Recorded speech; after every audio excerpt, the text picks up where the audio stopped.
So my name's Jimmy Grice, and I own Foxhole Metals, the company that I've been running for just over 20 years. I manufacture and mount military replica medals and original medals and produce state awards.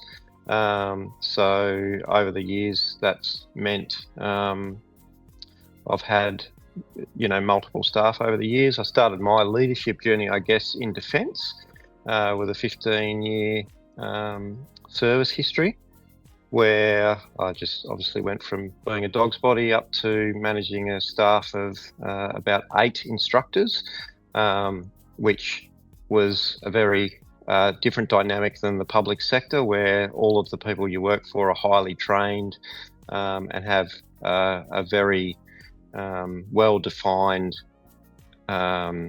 vision laid out by government and defence, obviously. So there wasn't a lot of wiggle room for free thinking outside of common sense. I then started the business as a sole operator, and I think it took me about 3 years operating in that way to have my first employee, which was actually one of my clients. And to date, probably the best employment decision I ever made. Just a lovely, lovely guy that was with me for a long time. And then the business has had quite a few transitions over that time, where we've grown out of different places where we were doing business and had to employ more staff, and the ebbs and flows of business where things have contracted and staff had to move on. You get to that point where you think getting bigger is the way to go, and it's not for every business, and maybe not at every time in every business is the right time to expand, which I've definitely found over the years. I've recently gone through a restructure from a business with 5 employees, including myself, back to running a more streamlined business and giving me a bit more work-life balance, and coming back to just myself with some external support from other people from time to time. So that's sort of the journey up until now. Perfect. Beautiful. Thank you. What's one thing you wish somebody had told you before you became a leader? Look, I think that most leadership isn't the big vision stuff. I think we can get trapped into thinking it's a lot of big sky, and you're coming up with all these strategies to further the business. And certainly in the small to medium business world, I think it comes down more to the constant balancing act between supporting your people, protecting the business, and having hard conversations, I guess. And if you're not really prepared to have the hard conversations, things can be tough. So I wish I'd met the people like yourself that had given me that insight that you can't just make things comfortable for your staff all the time. You've actually got to have those hard conversations, and keep an eye out for the well-being of your staff as well as the company. It's very much a two-pronged approach, and without one, you can't sort of succeed. Yeah, that's it. And it also gets to that point where you need the help in your business, but it kind of also having that extra person or people also takes you away from working in the business. You're now spending more time on your business. So absolutely. And I think without a clear vision of where you want to go in business, I think you can really get caught out by that and spend a lot of time managing people, where you might be a bit more of a visionary and want to be working on, product development or different strategies for, your business going in different directions, but you can really get bogged down in the day-to-day stuff. And I think that's something that I definitely wish I'd been more aware of when I started employing staff, or certainly more than sort of 1 or 2 staff. Yeah, it's a juggle.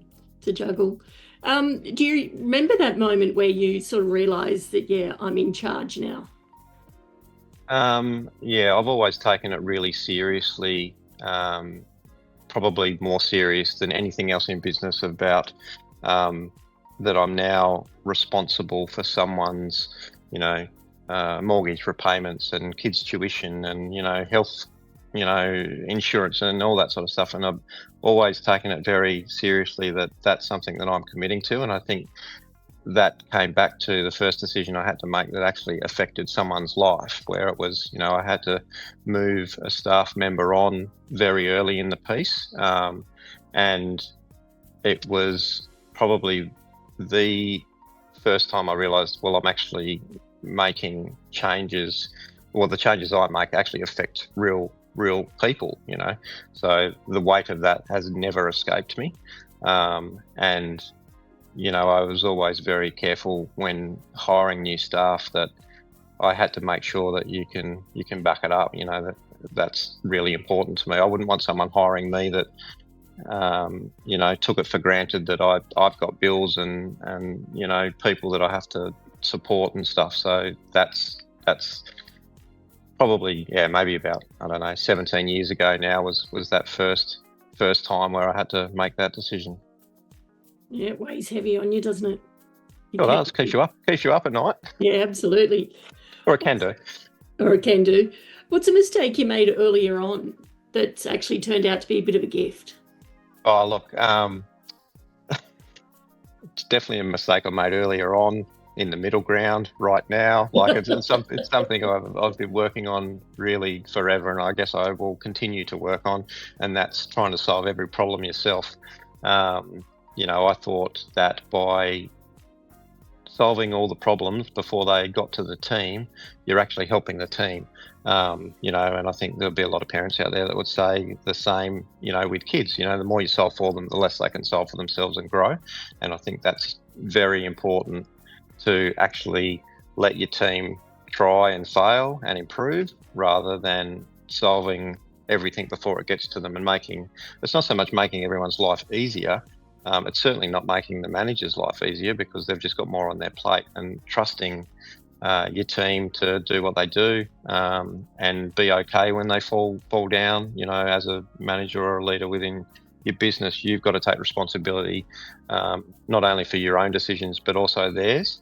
And my mistake was really over the entire course of business was not exposing my team members to all of the things that they could fail at. Not saying that they would, but without that exposure, you just can't build a team that's resilient and able to, move into a space where you can not be there and it's still being managed well because they haven't been given the opportunity to learn.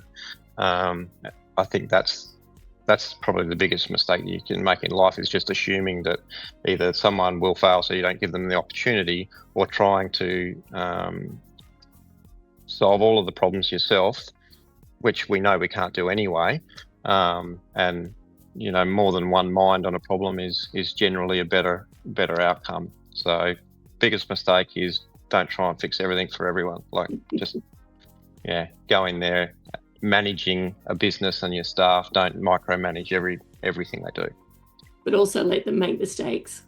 You have to. Well, things don't improve. You don't find that next way around a problem without actually falling over, going on a different path. So without some of the mistakes that have been made by myself or staff over the years, I wouldn't have got to a position where I have, fine-tuned a whole production line and been able to find solutions around things that I may have found easy but staff had found hard.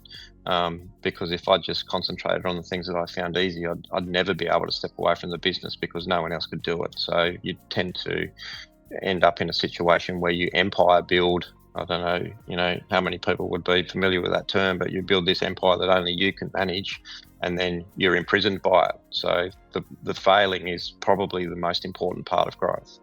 Yeah, absolutely. Oh, that's gold. Thank you. I really appreciate that. That's okay. All good. Thanks for joining us, Jimmy. No problem at all.